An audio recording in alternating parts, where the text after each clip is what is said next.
الحمد لله رب العالمين والعاقبة للمتقين والصلاة والسلام على سيد الأنبياء والمرسلين وعلى أزواجه وآله وعترته الهاديين المهديين وصحبه الطاهرين المطهرين ومن تبعهم بإحسان إلى يوم الدين. أعوذ بالله من الشيطان الرجيم. بسم الله الرحمن الرحيم. ويل لكل همزة لمزة. ويقول سبحانه وتعالى: ولا يغتب بعضكم بعضا. ويقول النبي صلى الله عليه وسلم: ذکرک اخاک. حضرات گرامی، اسلام کی تعلیمات انسانی معاشرے کو پاکیزہ رکھنے، گھریلو ماحول کو خوشگوار رکھنے، آپس میں الفت اور محبت کو استوار رکھنے کی تلقین کرتا ہے۔ اسی لیے ایسی ہر اس چیز سے رکنے کا پابند کرتا ہے جس سے دلوں میں نفرت پیدا ہو، معاشرے میں خرابی ہو، ایک دوسرے سے شکوہ شکایت ہو، تو ایسی ساری چیزوں کو ناپسند کرتا ہے۔ قرآن کریم کی ایک سورے کی پہلی آیت جس کی تلاوت کی گئی کہ تباہی ہو ہر طعنہ زن عیب جو کی۔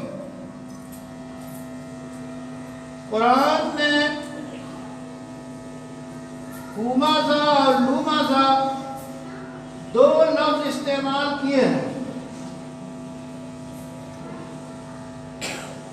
ان دونوں کی تفسیر جو مفسرین لکھتے ہیں، رسول اللہ صلی اللہ علیہ وسلم کے ارشادات کی روشنی میں جو وضاحت ہوتی ہے وہ یہ ہے کہ ہومزہ ہمزہ کے معنی آتے ہیں منہ پہ برا بھلا کہنا، طعنہ دینا۔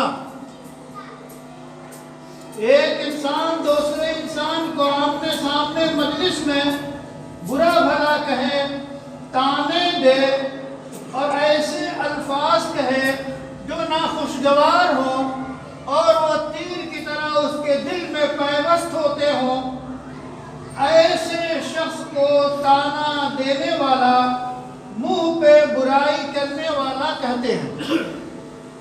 اس کے لیے قرآن نے جو لفظ استعمال کیا ہے اور جو سخت وعید آئی ہے، ویل کی، تباہی ہو ایسے شخص کے لیے،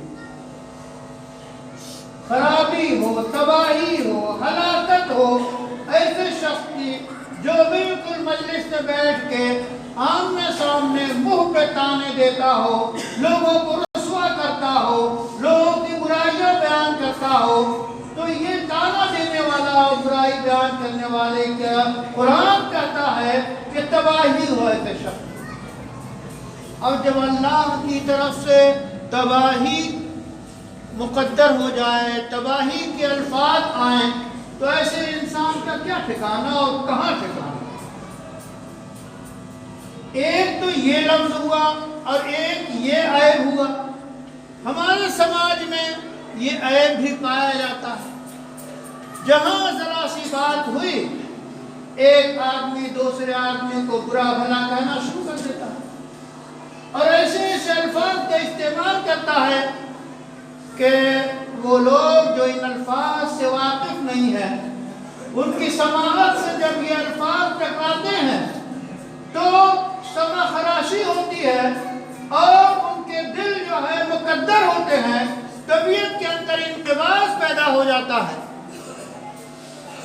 تو زبان کو برے الفاظ سے بچانا، زبان کی حفاظت کرنا، اچھے الفاظ نکالنا اور بھلے الفاظ نکالنے کا حکم ہے، اور برے الفاظ سے پرہیز کرنے کا حکم ہے۔ ہمارا سماج، ہم جب گلیوں میں گزرتے ہیں، محلے کی گلیوں میں، تو ننھے ننھے بچے آپس میں ایک دوسرے کو ایسی گالیاں دیتے ہیں کہ اسے برداشت کرنا مشکل ہو جاتا ہے۔ ظاہر ہے کہ ان بچوں کو نہ تھپڑ مار سکتے، نہ ان بچوں سے الجھ سکتے۔ بچے کیا، بڑے بھی، بہت سے بڑے نوجوان ایک دوسرے کو برائی بھلائی اور ظالم گلوج میں وہ مبتلا رہتے ہیں۔ یہ چیز اچھی نہیں ہے، ہمیں بار بار اس پہ سوچنا ہوگا۔ ننھے بچے گالیاں کیوں دیتے ہیں؟ چونکہ گھر میں گالیاں دی جاتی ہیں، بڑے گالیاں دیتے ہیں۔ جب بڑوں کی زبان خراب ہوتی ہے تو بڑے بچوں سے پیار بھی گالیوں کے ذریعے کرتے ہیں۔ حکیم الاسلام قاری محمد طیب صاحب رحمۃ اللہ علیہ نے اپنے مواعظ میں کہا کہ جب بچہ 4 سال کا ہو جائے، بڑا ذرا سا ہو جائے، بولنے کے لائق ہو جائے، تو جو ہے رسول اللہ صلی اللہ علیہ وسلم نے فرمایا کہ اسے کلمہ سکھاؤ۔ اور برادریوں میں اور گاؤں میں جب ہم جاتے ہیں تو گاؤں کے چودھری صاحب کہتے ہیں ارے بہت اچھا، ابھی بچہ گالی والی دینے لگا ہے۔ تو گویا بچوں کے بول کا آواز گالیوں کے ذریعہ ایک جو ہے بولنے کی علامت بتائی جاتی ہے۔ اس لیے جب بڑے گالیاں دیتے ہیں، بچے وہ سیکھتے ہیں اور وہی الفاظ کے وہ گلیوں میں، کوچوں میں، ریستورانوں میں، ہوٹلوں میں، بازاروں میں انہی الفاظ میں گفتگو کرتے ہیں۔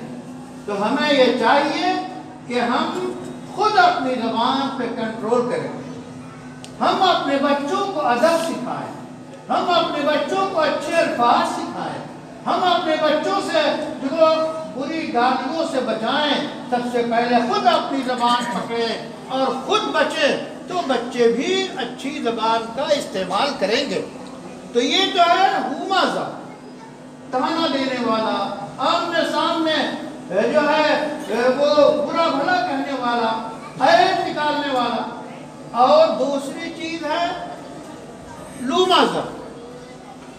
لومازہ کا خلاصہ کیا ہے کہ ماشاءاللہ سب لوگ بیٹھے ہوئے ہیں، بات چیت ہو رہی ہے، اب ان میں سے کوئی ایک صاحب اٹھ کے باہر گئے، جیسے ہی مجلس سے اٹھے مجلس میں ان کے خلاف تبصرے شروع ہو گئے۔ بہت بنتے ہیں، نیکی کا بہت بڑا وہ ہے ان کو۔ تو اپنے بھائی کا اس کی عدم موجودگی میں ایسا تبصرہ کرنا کہ وہ اسے سنے تو ناپسند کرے۔ ذکر کا اخا کا، رسول اللہ صلی اللہ علیہ وسلم نے فرمایا جب پوچھا گیا کہ مل غیبت، غیبت کس کو کہتے ہیں، تو آپ نے فرمایا تم اپنے بھائی کا تذکرہ اس کی عدم موجودگی میں کرو، جب وہ سنے تو اسے ناپسند کرے، یہ ہے غیبت۔ قرآن صاحب کہتا ہے لا یغتب بعضکم بعضا، ایک دوسرے کی غیبت نہ کرے۔ غیبت یہ ہے کہ عدم موجودگی میں برائی بیان کرنا، کسی کے عیب کو بیان کرنا، یہ غیبت کی سزائیں خود قرآن کہتا ہے۔ کیا تم پسند کرتے ہو کہ اپنے مردہ بھائی کا گوشت کھاؤ؟ مردہ بھائی کا گوشت کھانا کون پسند کرے گا؟ تو گویا لوگوں کی بے عزتی کرنا، ان کے پیٹھ پیچھے برا بھلا کہنا، گویا اس کی عزت پہ حملہ کرنا ہے، اس کے گوشت کو کھانا ہے۔ اس لیے غیبت کرنا حرام ہے، قرآن نے منع کر دیا۔ تو تانا زنی ہو، غیبت ہو، عیب جوئی ہو، دوسرے کے اندر کیڑے نکالنا ہو، ایسے الفاظ سے، ایسے کام سے پرہیز کرنا چاہیے اور اپنی زبان کا حساب لینا چاہیے کہ ہماری زبان سے کیا ہے۔ یہ وہ زبان جس سے آپ کلمہ طیبہ لا الہ الا اللہ پڑھتے ہیں، محمد رسول اللہ پڑھتے ہیں، سبحان اللہ پڑھتے ہیں، قرآن کی تلاوت کرتے ہیں۔ اس پاکیزہ زبان پہ ناپاک الفاظ کا آنا زیب نہیں دیتا۔ اچھے الفاظ بولیے، بالمعروف بھلے بول بولیے۔ بار بار اس کی تلقین کی گئی ہے، اس لیے ہم اپنے سماج سے غیبت کو، طعنہ زنی کو، برا بھلا کہنے کو بالکل نکال پھینکیں اور اس کی مشق کریں، ایک دوسرے کو ٹوکیں، آپس میں تذکرہ کریں، تلقین کریں، چھوٹے بڑوں کو سمجھائیں اور جو ہے اس طرح اپنے معاشرے سے اس خرابی کو دور کرنے کی جو ہے کوشش کریں۔ شیخ بن باز علیہ الرحمہ جو بڑے عالم تھے، سعودی عرب کے شاہی عالم، بڑے عالم تھے، انہوں نے مضمون لکھا، اس نے فرمایا فاقہۃ المجالس، کہ جو ہے غیبت جو ہے مجلسوں کا چٹخارا ہے، زبان کا چٹخارا ہے، لوگ اس سے بڑے مزے لیتے ہیں۔ اس لیے غیبت سے ہمیں بچنا چاہیے، طعنہ زنی سے ہمیں بچنا چاہیے، دوسرے کو ہمیں تکلیف نہ پہنچائیں، اس کا ہمیں پابند اپنے کو کرنا چاہیے۔ وآخر دعوانا ان الحمد للہ رب العالمین۔